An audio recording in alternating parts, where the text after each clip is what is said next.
Daddy Bay na touch sinabi ni Catherine, may panawagan sa mga nag-post ito. Hindi man gusto mapag-usapan ng pamilya Fulkerson ang naging pagdadalamhati nila sa naging pagkamatay ng lolo ni Alden, subalit hindi pa rin ito maiiwasan.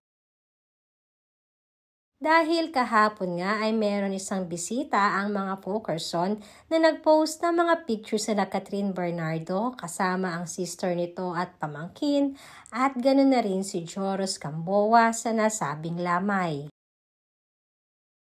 Na hindi nga ito nagustuhan ni Daddy Bay dahil mukhang walang naging permiso ang ginawa ng bisita na mag-pictures at i-post ito sa social media. Naging matigas ang naging panawagan ni Daddy Bay at nakiusap na dapat di umano ay naging responsable sa pagpo-post. Lalo na nga't isang solemn at private na paglalamay lamang sana ang nais na kanilang pamilya. Nauna pa lamang ay ito na ang naging hiling ni Alden Richards sa mga media.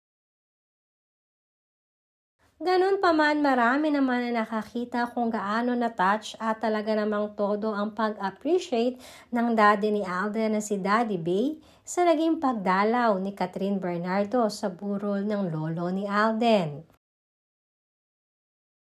Ayon pa sa source, nahihiya di umano si Daddy Bay sa family ni Catherine dahil sa mga kumakalat na pictures sa social media na wala namang itong pahintulot.